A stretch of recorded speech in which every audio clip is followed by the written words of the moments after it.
Leçon 10. Objectif du cours. Comprendre la formation et l'utilisation des adjectifs en BLE. Apprendre à distinguer et utiliser les verbes personnels et impersonnels dans des phrases.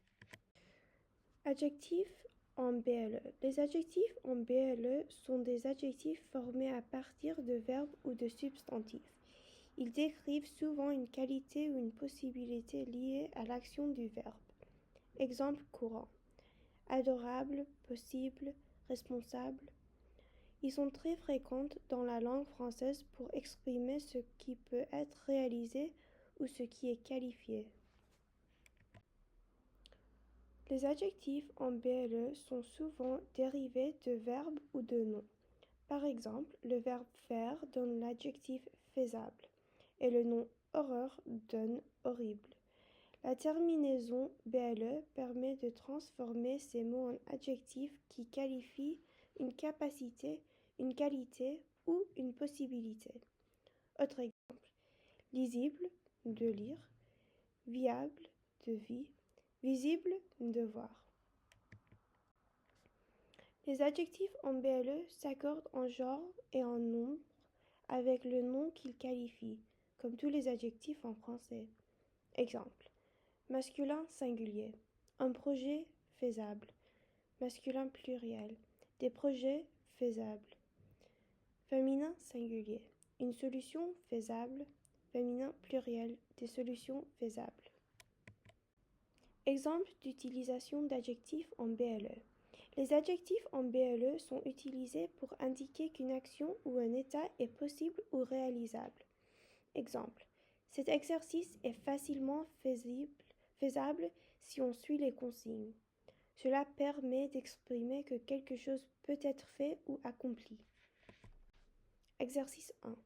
Complétez les phrases suivantes avec l'adjectif en BLE approprié. Ce projet est réalisable. Cette mission est faire, faisable. Cet obstacle semble surmontable.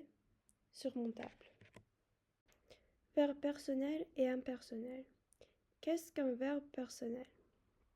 Un verbe personnel est un verbe qui se conjugue avec un sujet explicite, généralement une personne ou une chose qui effectue l'action. Exemple. Je mange une pomme. Il écrit une lettre. Nous visitons Paris. Ce type de verbe nécessite un sujet bien défini pour faire l'action. Qu'est-ce qu'un verbe impersonnel? Un verbe impersonnel est un verbe qui ne se conjugue qu'à la troisième personne du singulier avec le pronom il. Ce il ne désigne pas une personne ou un objet, mais sert à exprimer un fait, une action ou un phénomène naturel. Exemple. Il pleut, il faut étudier, il neige en hiver. Ces verbes décrivent des phénomènes naturels ou des situations générales sans sujet spécifique. Différence entre verbe personnel et impersonnel. Verbe personnel. Ils sont liés à un sujet qui fait l'action ou subit l'état exprimé par le verbe. Exemple. Il mange une pomme. Il, sujet qui fait l'action. Verbe impersonnel. Ils n'ont pas de sujet propre et sont utilisés pour exprimer des phénomènes ou des faits universels. Exemple. Il pleut. Pas de sujet réel, il exprime un phénomène météorologique.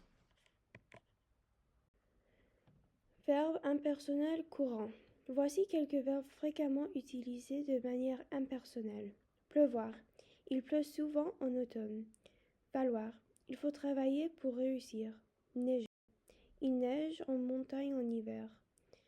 S'agir de. Il s'agit de prendre une décision rapidement. Ces verbes expriment des faits que l'on ne peut attribuer à aucun sujet précis. Les expressions impersonnelles. Les expressions impersonnelles sont souvent construites avec le pronom il, suivi d'un adjectif ou d'un verbe à l'infinitif. Exemple. Il est important de bien préparer son examen. Il est nécessaire que tu fasses tes devoirs avant demain. Il est possible que nous partions plus tôt. Ces structures expriment des jugements, des nécessités ou des possibilités de manière générale. Exercice 1. Compléter avec un verbe impersonnel. Complétez les phrases suivantes avec les verbes impersonnels appropriés.